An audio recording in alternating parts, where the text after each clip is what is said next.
जैसा कि कल मैंने आप लोगों को पढ़ाया था बेटा कि इमेज क्या होता है, इसके विषय में बताया था। अब इमेज के आगे आप लोग को मैं आज पढ़ाने जा रहा हूँ मिरर, दर्पण।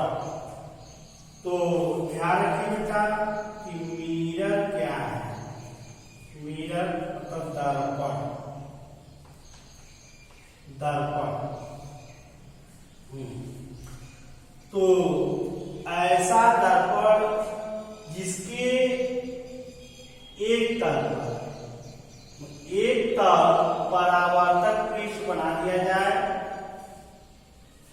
ऐसा दर्पण जिनका एक तल आपका जो है परावर्तक पृष्ठ हो और परावर्तक पृष्ठ और दूसरा का जो होता है वह कलई किया गया होता है। कलई या तो बेटा ऐसे कर सकते हो आप इसको, ऐसा दर्पण जिस पर पालिश किया गया हो या कलई किया गया हो। कलई का मतलब होता है बेटा पार या चांदी का लेपन करना। जैसे आपका ये है,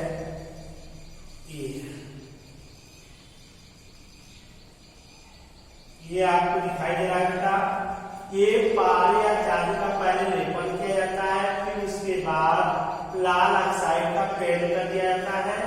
तो दूसरा जो तल होता है इसका दूसरा तल वह परावर्तक बन जाता है, वही आपका कहलाता है बेटा दर्पण। तो दर्पण का जो डेफिनेशन होता है बेटा, ऐसा दर्पण जिनके एक पृष्ठ पर पालिश या कलई किया गया हो और दूसरा तल परावर्तक बना दिया जाए तो उसे हम दर्पण कहते हैं। ये दर्पण का परिभाषा रहा बेटा। अब दर्पण के प्रकार, kinds of mirror, kinds of mirror. Mirror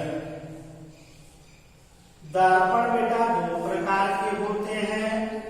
पहला आपका होता है बेटा समतल दर्पण होता है, समतल दर्पण।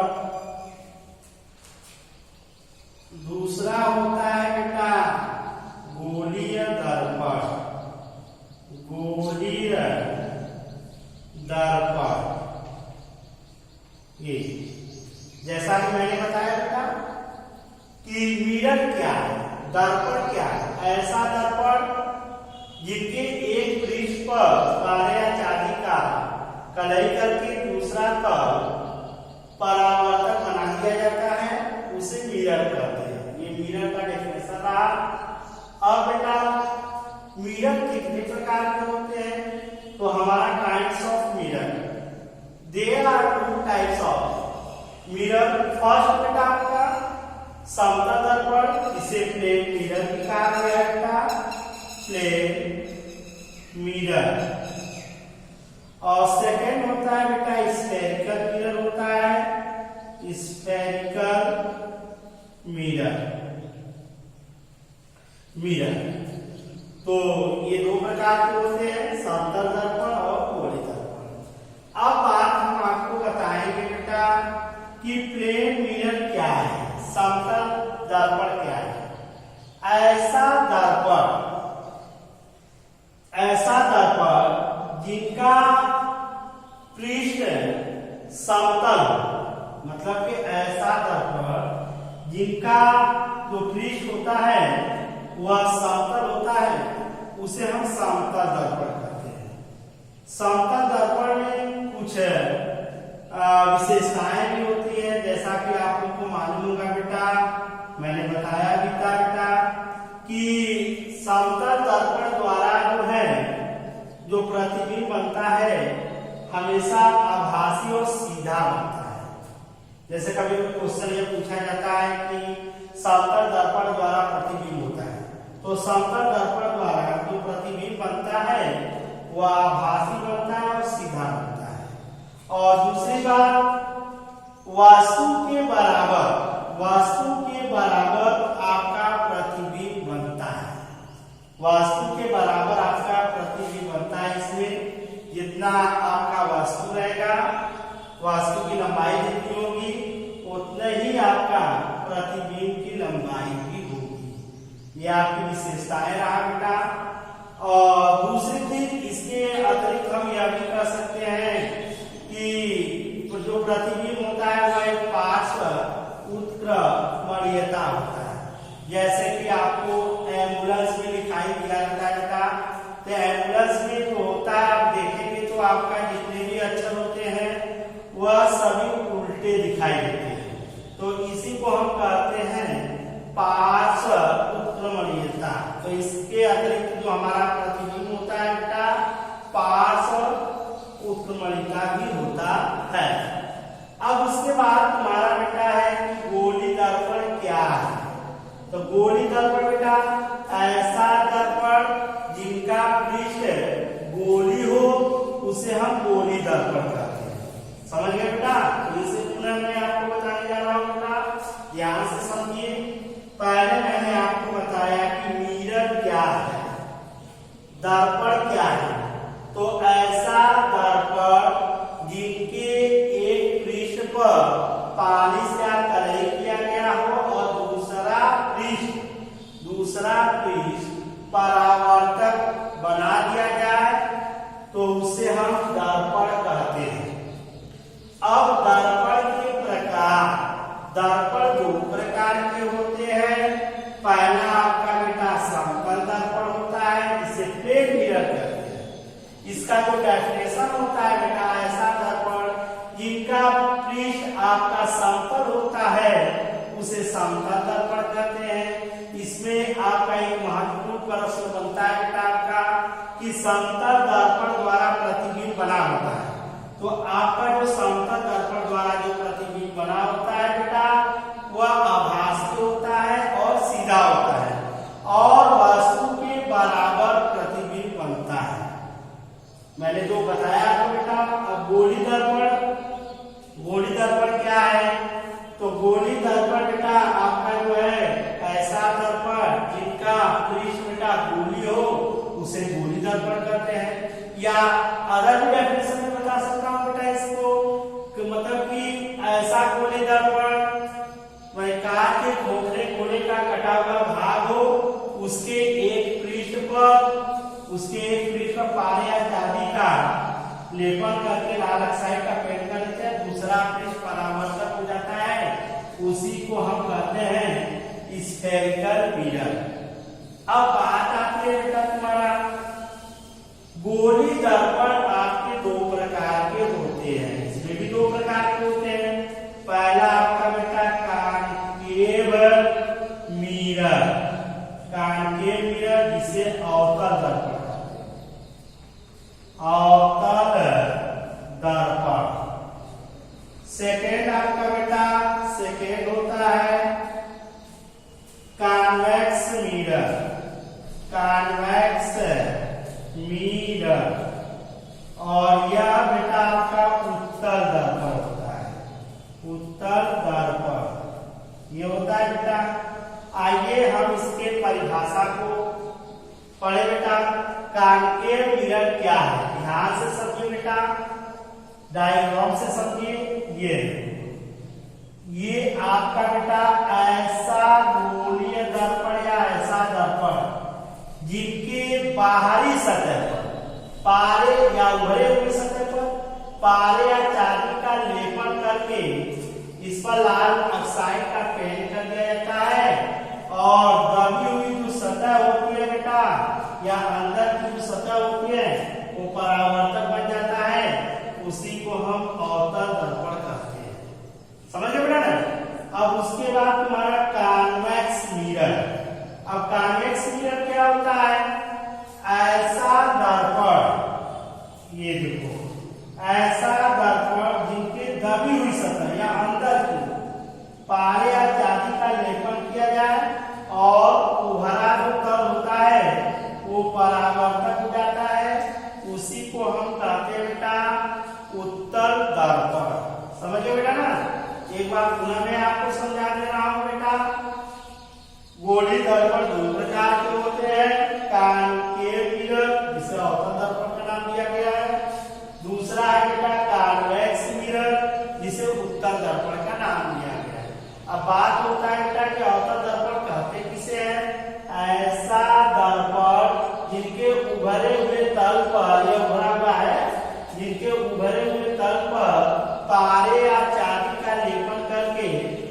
लाल ऑक्साइड का पेंट कर दिया जाता है तो दूसरा तल परावर्तक बन जाता है, इसी को हम कहते हैं बेटा अवतल दर्पण। ठीक, अब सेकेंड उत्तल दर्पण। उत्तल दर्पण में बेटा क्या है, ऐसा दर्पण जिनकी दबी हुई सतह पर, मतलब अंदर की सतह पर पारे या चांदी का लेपन कर दिया जाता है और बाहर का जो सतह होता है वो परावर्तक होता है। इसी बाहर की सतह पर बेटा प्रकाश का परावर्तक होता है और इसमें अंदर, तो इसी को हम कहते हैं बेटा कॉन्वेक्स मिरर, उत्तल दर्पण। अब उसके बाद बेटा गोलीय दर्पण से संबंधित महत्वपूर्ण परिभाषाएं आपका बेटा है, ध्यान से समझिए। Definition related to spherical mirror।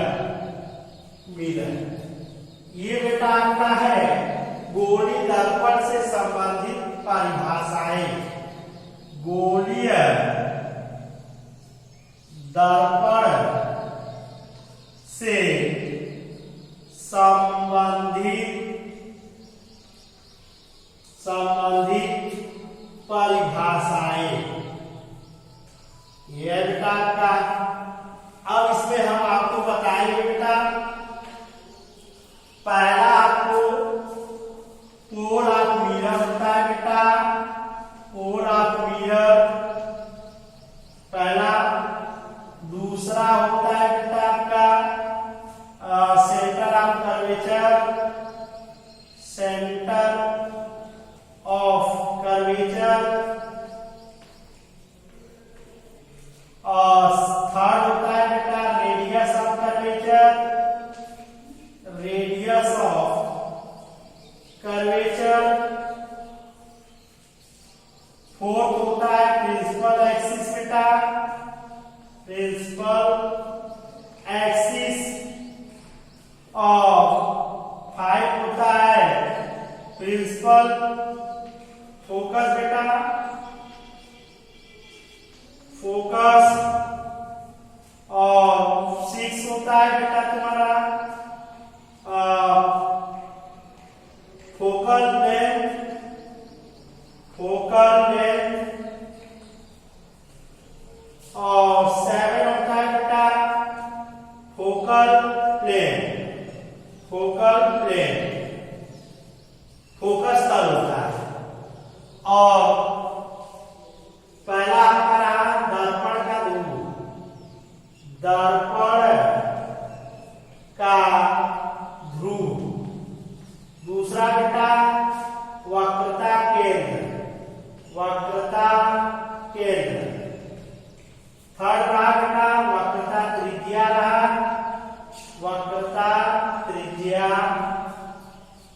और मुख्य अक्ष, मुख्य अक्ष बेटा। और मुख्य फोकस, मुख्य फोकस। और फोकस दूरी, फोकस दूरी। फोकस तल, फोकस तल। तो ये रहा बेटा definition related to spherical mirror, गोलीय दर्पण से संबंधित परिभाषाएं। पहला आपका पोल ऑफ मिरर रहा।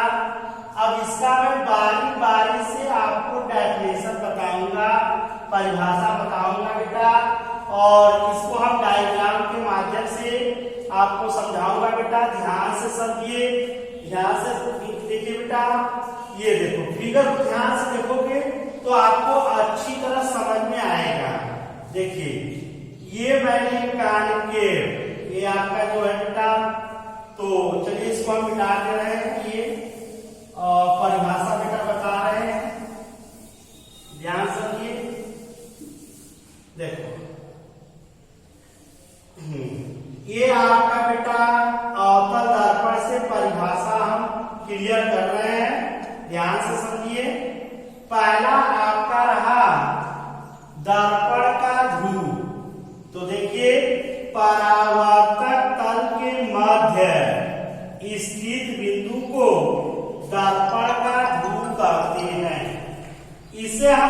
से रिप्रेजेंट करते हैं।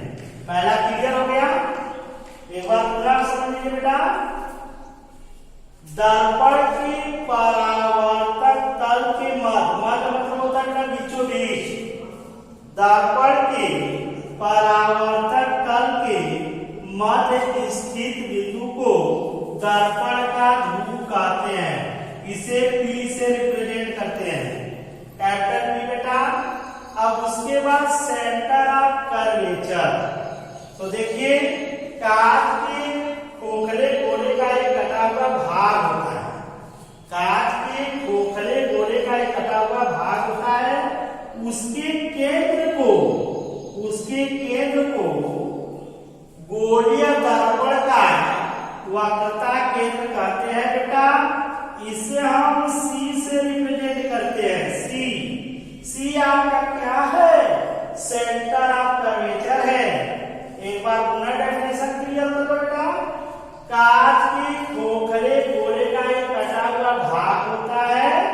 उसके केंद्र को गोलीय दर्पण का वक्रता केंद्र कहते हैं। इसे C से रिप्रेजेंट करते हैं, ठीक बेटा। अब उसके बाद है रेडियस ऑफ कर्वेचर, जिसे वक्रता त्रिज्या कहते हैं। ध्यान से देखिए डायग्राम में बेटा। दर्पण में ध्रुव और वक्रता केंद्र के बीच की दूरी को, ये ध्यान समझिए, इसको इस तरह भी हम क्लियर कर सकते हैं। P तथा C के बीच की जो दूरी होता है वही तुम्हारा कहलाता है रेडियस ऑफ कर्वेचर, वक्रता त्रिज्या कहलाता है बेटा। इसे स्मॉल r या कैपिटल R से रिप्रेजेंट कर सकते हैं, चाहे स्मॉल r हो चाहे कैपिटल R हो। समझ में आया बेटा। अब उसके बाद तुम्हारा है बेटा, उसके बाद प्रिंसिपल एक्सिस, जिसे मुख अक्ष कहा जाता है बेटा। मुख अक्ष क्या है? देखिए चित्र में से देखिए आपको क्लियर हो जाएगा। P तथा C से होकर जाने वाली सरल रेखा को, ये सरल रेखा है बेटा आपका। P तथा C से होकर जाने वाली सरल रेखा को मुख अक्ष कहते हैं। समझ गया बेटा। एक बात पुनः देखिए, डेफिनेशन क्लियर कर लीजिए। मुख अक्ष क्या है? P तथा C से होकर जाने वाली सरल रेखा या सीधी रेखा को, सीधी रेखा को हम कहते हैं मुख अक्ष कहते हैं। अब आइए प्रिंसिपल एक्स फोकस, जिसे मुख्य फोकस कहते हैं। ध्यान से समझिए, देखो यहां से समझो। मुख अक्ष, मुख अक्ष तुम्हारा प्रिंसिपल एक्सिस है।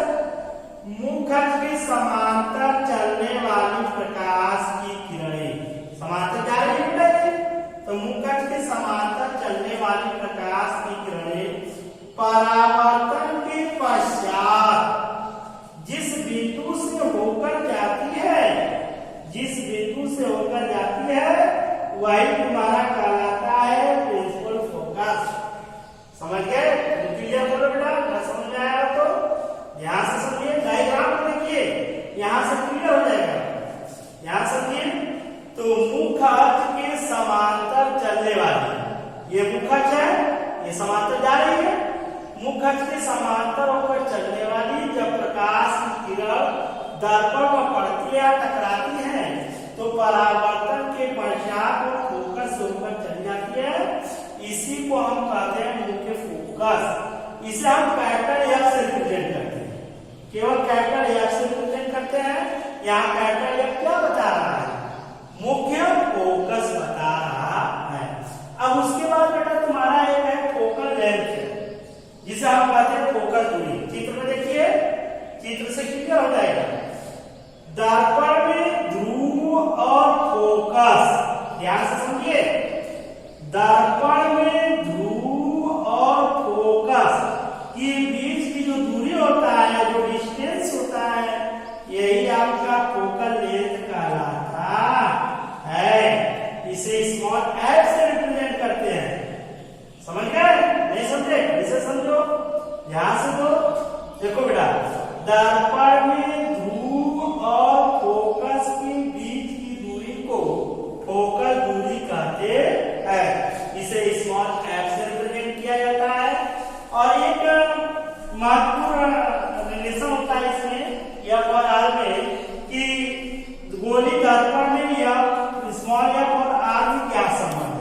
तो स्मॉल एफ इक्वल टू होता है r/2। वक्रता त्रिज्या का आधा करोगे तो हमारा फोकस दूरी फाइंड हो जाएगा।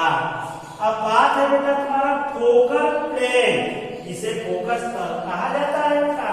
ध्यान से समझिए, मुख्य अक्ष है बेटा का, मुख्य अक्ष के लंबवत तथा फोकस से होकर जाने वाली लंब रूप रेखा को पूरा समझिए बेटा, ध्यान दीजिए। मुख्य अक्ष के लंबवत तथा फोकस से होकर जाने वाली लंब रूप रेखा को हम फोकस तल कहते हैं बेटा, समझ गया। ये आपको जो दिखाई दे रहा है यही तुम्हारा फोकस तल है। एक हेडिंग और आ गया, एक बेटा दर्पण का द्वारक होता है, दर्पण का द्वारक। कभी कभी पूछा जाता है दर्पण का द्वारक, द्वारक क्या है? तो दर्पण में परावर्तक तल का जो व्यास होता है, व्यास को बताइएगा। दर्पण में परावर्तक तल का जो व्यास होता है वही दर्पण का द्वारक कहलाता है। तो बेटा इस तरह मैंने आपको जो डेफिनेशन रहा, definition related to spherical mirror, गोली दर्पण से संबंधित परिभाषाएं जो रहा मैंने आपको क्लियर समझा दिया बेटा। एक बार पुनः आप रफ पर इसको प्रैक्टिस कीजिएगा बेटा। सब प्रैक्टिस करेंगे तो आपको अच्छी तरह समझ में आ जाएगा। यदि बाई में आपको नहीं समझ में आया तो आप पूरा कमेंट कर सकते हो बेटा कि सर जी या हमें नहीं समझ में आया, तो हम आपको इसको अगले वीडियो में बता देंगे बेटा। लेकिन एक बार जरूर आप इसको रफ पर अपने से इसको करिएगा बेटा। जब आप करेंगे तो कुछ न कुछ जरूर सीखोगे, ठीक बेटा।